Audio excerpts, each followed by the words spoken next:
Hello friends, welcome back to our channel excellent earning point. Guys, आज की इस video में हम क्लास 10th का वर्कशीट नंबर 91 डिस्कस करने जा रहे हैं। ये हमारी गणित की वर्कशीट है और यहाँ पर रिवीजन 2 त्रिभुज हम करने जा रहे हैं। ठीक है, तो हम इन सारे क्वेश्चंस के सॉल्यूशन देखेंगे, हल देखेंगे। ठीक है, तो सबसे पहला क्वेश्चन दिख रहा है आपको, लिखा हुआ है ट्राइंगल ABC में बिंदु डी और ई क्रमश भुजाओं AC और BC पर इस प्रकार स्थित है कि DE पैरेलल हो रहा है हमारा AB के, DE समांतर है AB के। यदि AD इतना, DC इतना और BE, ये चारों वैल्यूज़ दे रखी हैं हमको और x का मान ज्ञात करना है। ठीक है, तो हम इसका सॉल्यूशन देखते हैं बच्चों। तो देखिए, हम यहाँ पे क्या लिखेंगे, त्रिभुज ABC में हमारा ये कौन सा थ्योरम लगाएंगे, तो प्रमेय, BPT प्रमेय, CD डिवाइड बाई ED। ठीक है, हमसे जैसा ट्राइंगल बोला जा रहा था बनाने को, हमने वैसा ट्राइंगल पूरा बना दिया है। हमने EC जहाँ जहाँ पे जो वैल्यू डालने को बोली थी हमने वो डाल दी। अब यहाँ पर हम BPT प्रमेय लगाएंगे, CD divide by ED, CE divide by BE। अब देखो CD में मान क्या, CD का मान क्या है, CD का, तो CD का मान है x+3, तो हमने x+3 लिख लिया। AD का मान क्या है 2x, CE का मान क्या है x, BE का मान क्या है 2x-1। ठीक है, तो यहाँ पर हम इसको अब गुना कर देंगे, तो ये वाला आपका ऊपर से गुना हो जाएगा, ये वाला यहाँ से गुना हो जाएगा। आप इसे गुना करने के बाद आपके पास क्या आ जाएगा, तो आपके पास आ जाएगा 2x² - x 6x - 3 और 2x, तो ये आपका कट जाएगा। 6x में से x गया 5x, 5x - 3 = 0। x का मान क्या आ जाएगा हमारे पास, तो x का मान हमारे पास आ जाएगा 3/5। ठीक है, 3 भाग में 5। तो ये हमारा पहले प्रश्न का उत्तर हो गया। इसके बाद हमारे पास जो सेकंड क्वेश्चन है, सेकंड क्वेश्चन बोला जा रहा है यदि ABC समांतर है, समरूप है DEF के, तो हमारा एंगल A 45 और एंगल E 56 है, तो C का मान ज्ञात करना है। अब देखो C का मान हम किस तरह से ज्ञात करेंगे यहाँ पर, तो आपका दूसरे प्रश्न का उत्तर हम देखते हैं। हमें बोला जा रहा है कि ये जो दोनों त्रिभुज हैं दोनों ही क्या हैं, समरूप हैं, एक दूसरे के बराबर हैं। ठीक है, तो एक जैसे दिखते हैं, तो ये 45 होगा तो ये वाला भी 45 हो जाएगा, ये 56 होगा तो ये वाला 56 हो जाएगा। ठीक है, तो हमारा क्या होगा, एंगल B बराबर एंगल E लिख देंगे हम 56। ठीक है, तो अब देखो हमारे पास क्या आ गया, तो हमारे पास ये आ गया 45, ये आ गया कितना 56 आ गया। तो हम यहाँ पर क्या करते हैं, तीनों एंगल को सम कर देंगे। ठीक है, तो त्रिभुज ABC में angle A plus angle B plus angle C बराबर 180 कर देंगे। A का वैल्यू 45 है, B का वैल्यू 56 है, C हमारे पास हमें निकालना है। तो C कैसे निकल जाएगा, 180 में से 101 माइनस कर देंगे, घटा कर देंगे, तो हमारा 79 आ जाएगा। ठीक है, तो ये हमारा प्रश्न हो जाएगा, दूसरा प्रश्न। ठीक है, अब तीसरा प्रश्न जो दे रखा है, तीसरा प्रश्न क्या दे रखा है, तो उसमें PQR में PD जो है आपका परपेंडिकुलर है QR के, दी भुजा QR पर स्थित है। यदि PQ = A, PR = B, QD = C। ये आप देखो चारों दे रखा है, तो आपको ये चीज़ सिद्ध करनी है। क्या चीज़ सिद्ध करनी है, ये चीज़ सिद्ध करनी है। ठीक है, तो देखो आप यहाँ पे देखो पाइथागोरस प्रमेय द्वारा आप यहाँ पे हिंदी में लिखोगे इन ट्राइंगल। पहले तो आप इस तरह से डायग्राम बना लो। ठीक है, ये आपका डायग्राम बनेगा। आप यहाँ पे लिखोगे ट्राइंगल या त्रिभुज PDQ में पाइथागोरस प्रमेय द्वारा। ठीक है, पाइथागोरस प्रमेय द्वारा हमारा ये आ जाएगा PQ = QD² + PD²। तो हम यहाँ पे वैल्यू जो जिस चीज़ की जो वैल्यू है पुट कर देंगे, P की जगह पे A लिख देंगे, QD की जगह पे C लिख देंगे, PD का कोई वैल्यू था नहीं, तो हमारा ये बन जाएगा पहला इक्वेशन, पहला समीकरण बन जाएगा। अब हम दूसरा ट्रायंगल लेंगे, त्रिभुज दूसरा, तो ट्रायंगल PDR, हमारा PR = PD + DR हो जाएगा। ठीक है, तो सेम चीज़ आपका PD की वैल्यू हम यहाँ पे निकालेंगे, तो वो क्या आ जाएगा B² - D²। सेकेंड इक्वेशन हो जाएगा। तो from equation first and second, अब यहाँ पर देखो, तो समीकरण 1 और 2 के द्वारा हम यहाँ पे लिख सकते हैं कि अब देखो यहाँ पे समझने वाली बात क्या है, समझने वाली बात यहाँ पर ये है कि PD की वैल्यू भी एक ये आ रही है और PD की वैल्यू एक ये आ रही है, मतलब दोनों ही PD हैं और दोनों की वैल्यू कुछ आ रही है हमारे पास। तो ये दोनों भी आपस में बराबर होंगे, तो हम दोनों को आपस में बराबर कर देते हैं। ठीक है, तो ये दोनों हमारा आपस में बराबर हो जाएगा। तो आप इसको पलट देना, ये इधर आ जाएगा, ये इधर आ जाएगा, और आप इसमें फिर फॉर्मूला लगा करके इसे प्रूफ कर देना। ठीक है, अब इसके बाद चौथा प्रश्न है, दी गई आकृति। ये आपको आकृति दे रखी है, इसको अच्छे से देखिएगा। आपके पास M बराबर Q है क्योंकि दोनों ही 46 हैं। ठीक है, और दोनों में K बराबर होगा। ठीक है, तो ज़रा इसको भी देख लेते हैं। तो आप लिखेंगे त्रिभुज KQP और KML में K और K क्या है, दोनों में समान है, कॉमन है।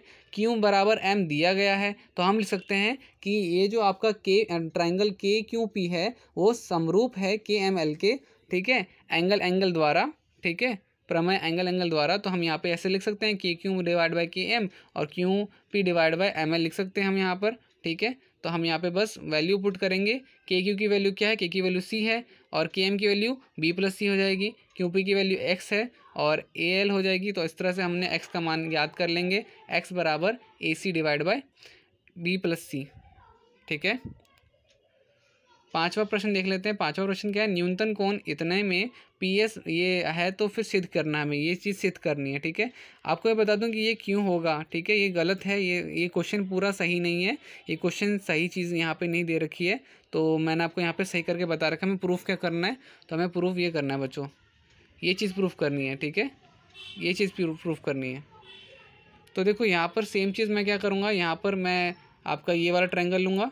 ये PT क्या है, तो पाइथागोरस प्रमेय द्वारा, आपको हिंदी में लिखना है पाइथागोरस प्रमेय द्वारा। PT मतलब ध्यान रखना पाइथागोरस थ्योरम, इंग्लिश में कहते हैं पाइथागोरस थ्योरम, हिंदी में पाइथागोरस प्रमेय।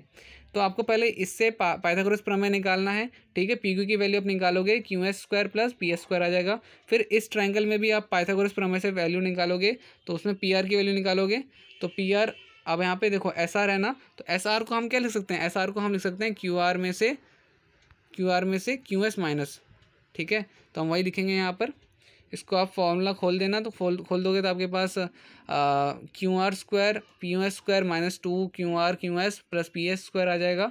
तो PS² को आपस में एक साथ रख लेना, ठीक है। तो देखो ऐसे में आप जब एक साथ लिखोगे तो आपको पता है कि QS² प्लस PS² किसकी वैल्यू है, QS² प्लस PS² PQ² की वैल्यू है। तो आप PQ² डाल देना, QR² है ही, ठीक है। बाकी ये सारा नंबर है, ये चीज़ हमें प्रूफ करनी थी, ये चीज़ हमारी प्रूफ हो गई, ठीक है। इसके बाद ये हो गया हमारा प्रश्न। इसके बाद हमारा अगला प्रश्न है, छठा प्रश्न, सिद्ध कीजिए कि किसी वर्ग की एक भुजा पर बनाए गए समबाहु त्रिभुज का क्षेत्रफल इसके विकर्ण पर बनाए। अब देखो क्या है ये पूरा क्वेश्चन, पहले मैं आपको समझा देता हूँ बोला क्या जा रहा है। तो छठा प्रश्न कुछ ऐसा है कि ये वर्ग है, हमारे पास क्या है, वर्ग है, ठीक है। तो वर्ग की हमने एक भुजा को क्या मान लिया, वर्ग की किसी भी एक भुजा को हमने A मान लिया, ठीक है। अब उसकी एक साइड से हम एक ना त्रिभुज बना रहे हैं, ठीक है। ये त्रिभुज है, तीनों साइड्स की बराबर होगी, तो A हो गया। और इसके एक विकर्ण से, मतलब कि डायगोनल विकर्ण से हम क्या कहते हैं, एक ट्रायंगल और बना रहे हैं। वो भी आपका समबाहु त्रिभुज है, मतलब कि तीनों साइड्स बराबर होंगी, ये तीनों साइड्स बराबर होंगी, ठीक है। ये हो गया। तो अब आपसे क्या बोला जा रहा है कि भैया अब आप प्रूफ करो लेफ्ट साइड। तो हमने क्या मान लिया कि जो आपका वर्ग है उसकी साइड क्या होगी, A होगी, और विकर्ण क्या होगा, A√2 होगा, ठीक है। तो अब ट्रायंगल DC का क्षेत्रफल क्या होगा, तो √3/4A²। ट्रायंगल AFC का क्षेत्रफल क्या होगा, तो √3/A√2 का स्क्वायर, ठीक है। अब यहाँ पर हम क्या करते हैं, यहाँ पे हम जब इसको खोलेंगे तो ये क्या हो जाएगा, 2 हो जाएगा, A² होगा, 2 को हमने पीछे कर दिया, ठीक है। इतना हमारा किसका हो गया, तो इतना हमारा क्षेत्रफल आ जाता है एरिया ऑफ DCE, ठीक है। एरिया ऑफ DCE जो है आपका, अब 2 आपका नीचे इधर चले जाएगा, तो क्या हो जाएगा, half of area of ACF, ठीक है। तो आप यहाँ पे लिखोगे ACF का क्षेत्रफल और त्रिभुज DCE का क्षेत्रफल, ठीक है। तो ये चीज़ हमसे बोली जा रही थी प्रूफ करने को, तो हमने कर दिया, ठीक है। अब 6 क्वेश्चन क्या है आपका, 6 क्वेश्चन भी आपका सॉरी अभी हमने जस्ट मेरे ख्याल से 6th क्वेश्चन किया है। 7th क्वेश्चन है, एक समबाहु त्रिभुज ABC में AD, ये देखो ये भी सिद्ध करने वाला प्रश्न है, तो ये भी मैं आपको दिखा देता हूँ कि किस तरह से होगा। देखो आपके पास आपको पूरा लिखना है दिया क्या क्या चीज़ें हैं, ठीक है। तो हमें ABC एक समबाहु त्रिभुज दे रखा है, तो मतलब कि AB बराबर BC बराबर AC होगा, AD परपेंडिकुलर DC के होगा, ये सारी चीज़ें दे रखी हैं। टू प्रूफ क्या करना है, हमें निकालना क्या है, तो वो हमें ये चीज़ दे रखी है, तो वो हमने ये लिख दिया। अब हम हल करेंगे यहाँ पर। तो देखो पाइथागोरस थ्योरम लगा लेना, आपको करना क्या है, आपको यहाँ का पाइथागोरस थ्योरम लगाना है, फिर सेम चीज़ यहाँ से पाइथागोरस थ्योरम लगानी है, ठीक है। तो देखो यहाँ पर हम ABD का पाइथागोरस थ्योरम लगाते हैं, तो आप लिख सकते हो AB² = BD² प्लस AD²। तो और BD की वैल्यू हमें दे रखी है, मतलब BC/4, और मतलब कि BC डिवाइड बाई 2, तो AD² भी दे रखा है। तो BC को हम AB लिख सकते हैं क्योंकि ये एक द्विबाहु त्रिभुज है, तो हमने लिख लिया। अब इसको आप इधर कर देना तो माइनस में आ जाएगा, माइनस में कर दोगे तो कुछ इस तरह से आपका है, ठीक है। AD² है तो ये आपका 4 में से 1 गया 3 और ये आपका 4 आ जाएगा, कुछ इस तरह से ये आपका आंसर है, ठीक है। तो ये चीज़ आपसे पूछी गई थी, यही चीज़ हमने प्रूफ कर दी। क्वेश्चन नंबर 7 हो गया हमारा। क्वेश्चन नंबर 8 भी बच्चों वैसा ही है, एक त्रिभुज है, समबाहु त्रिभुज है और ये वैल्यू आपको दे रखी है, सिद्ध करना आपको इसे। तो देखो यहाँ भी हम कर देते हैं। तो देखो इस तरह से आपको लिखना है कि ABC एक समबाहु त्रिभुज है, ये दे रखा है, ये प्रूफ करना है और कंस्ट्रक्शन आपको ये करनी पड़ेगी, ठीक है। तो ये आपका डायग्राम है। सेम चीज़ आप क्या करोगे, आप ABM लोगे, ABM ये वाला पार्ट, इसका आप पाइथागोरस थ्योरम से निकाल लोगे और उसके बाद आप ADM लोगे। ADM मतलब कि ये वाला पार्ट, ADM मतलब कि ये वाला पार्ट, ठीक है। ये इसमें भी आप समबाहु त्रिभुज है, सॉरी पाइथागोरस थ्योरम लगाओगे, पाइथागोरस प्रमेय। तो DM को हम लिख सकते हैं BM/BD² AM², ठीक है। इसके बाद आप ध्यान रखिएगा कि यहाँ पर आपका BM/BD² AM² -2M BD हो जाएगा और BM² AM² BD² -2BM BD हो जाएगा। अब हम इन दोनों को क्या लिख सकते हैं, तो इन दोनों को हम क्या लिख सकते हैं, AB/3 लिख सकते हैं, ठीक है। और इसका तो इसको भी हम काट देंगे, BM को हम AB/2 लिख सकते हैं। तो ये हम पूरा काट देंगे। काटने के बाद मेरे पास बचता है AB² divide by 9 AB² divide by 3। इन तीनों का एलसीएम ले लेना, एलसीएम ले लोगे 9 आ जाएगा एलसीएम। तो 9 से आपका ये इससे मल्टीप्लाई होगा, ऊपर वाले से कुछ मतलब सिर्फ AB आएगा और इधर 3 से मल्टीप्लाई हो जाएगा, ठीक है। तो जब आप करोगे प्लस तो 9 आपका इधर मल्टीप्लाई हो जाएगा, तो 9 AD² और 10 में से 3 गया 7, तो ये आपका फाइनल आंसर हो जाएगा, ठीक है। इसके बाद आपसे अब 9वां प्रश्न जो पूछा गया है, 9वां और 10वां, ये आधारभूत समानुपाती प्रमेय का कथन लिखकर सिद्ध भी करना है, आपको सिद्ध भी करना है, ठीक है। तो यहाँ पर अब इसका भी देख लेते हैं हम 9वें प्रश्न का उत्तर। तो इस प्रश्न में आपको ये प्रमेय लिखना है, ठीक है, कि ये प्रमेय क्या बोलता है। तो आपको देखो वापस से बता देता हूँ, ये रहा आपका क्वेश्चन दिखा देता हूँ मैं आपको। क्वेश्चन बोला जा रहा है कि आधारभूत समानुपाती का प्रमेय का कथन लिखकर सिद्ध करना है, ठीक है। थेल्स प्रमेय है ये। तो आपको मैं ये देखो यहाँ पर आपको ये पूरा ही चीज़ लिखना पड़ेगा। प्रमेय 6.1 उपपत्ति थी, आप पूरा लिखना पड़ेगा आपको, ठीक है। तो ये पूरा का पूरा आपको यहाँ से लेकर के ये पूरा प्रूफ करना है और ख़त्म कर देना है यहाँ पर, ठीक है। आप आगे भी और थोड़ा सा लिख सकते हो, ये जो भी है, ठीक है। तो आपको पूरा नहीं लिखना है, आपको बस खाली इतना ही प्रमेय लिखना है यहाँ पर, यहाँ तक, ठीक है। वापस से बता देता हूँ कहाँ से कहाँ तक लिखना है। आपको ज़्यादा बड़ा नहीं लिखना है, वो पूरा प्रूफ करके दे रखा है, बट आपको बस खाली इतना ऐसा लिखना है। प्रमेय 6.1 से लेकर के यहाँ तक, ठीक है, यहाँ तक करना। तो ये हमारा हो जाएगा। उसके बाद दूसरा प्रश्न क्या, फिर पाइथागोरस प्रमेय भी पूछा जा रहा है आपको। पाइथागोरस प्रमेय कथन लिखकर लिखना है, तो वो भी दिखा देता हूँ मैं आपको। तो आपको पाइथागोरस प्रमेय बताना है। तो ये रखा प्रमेय आपका 6.8 है, ये आपको NCERT बुक में मिल जाएगा, पूरा आपको लिख लेना है देख करके, ठीक है। ये मैंने वर्कशीट्स वीडियो में बता रखा है, वैसे ये पूरा का पूरा आपको लिखना है। कहाँ तक लिखना है, तो बस यहाँ तक लिखना है, ठीक है। आते हैं आखिरी क्वेश्चन में। आखिरी क्वेश्चन कुछ आपको इस तरह से, दो ट्राइंगल्स आपस में देख रहे हो, दो ट्राइंगल्स हैं, एक ये और एक ये, दो ट्राइंगल्स हैं। तो दोनों ट्राइंगल्स आपको सही से करना है। तो ये वाला ट्राइंगल और ये वाला ट्राइंगल, दोनों ट्राइंगल्स आपको दिख रहे हैं। तो देखो करना है क्या, आपको दोनों को अलग कर लो, दोनों एक साथ चिपके हुए हैं ना। तो मैं इसको एक को अलग कर लेता हूँ और एक को अलग कर लेता हूँ। तो एक बन जाएगा आपका ABD और यहाँ पे आप PQ डाल देना, और एक आपका बन जाएगा CDB और यहाँ भी PQ डाल देना, ठीक है। तो दोनों में आपको क्या लगाना है, दोनों में आपको BPT थ्योरम लगाना है, BPT प्रमेय, ठीक है। तो देखो इसका भी मैं सॉल्यूशन दिखा देता हूँ आप सबको।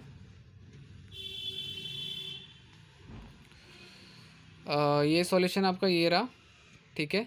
तो ये पूरा सॉल्यूशन आप देख लीजिए। सॉल्यूशन आप इन दोनों में कॉमन डालेंगे इन सबको, ठीक है। तो आपका Z/X आ जाएगा। प्रमेय डालेंगे पहले PDQ और इन दोनों ट्रायंगल में, तो आपका ये आ जाएगा Z/X। सिमिलरली आप नीचे में डालोगे तो वो भी आपका वैल्यू आ जाएगी b/q divide by bd zy, ठीक है। तो ये आपका क्या कहते हैं basically zy is equal to, अब दोनों में आप क्या करोगे, bq को हम bd माइनस dq लिख सकते हैं।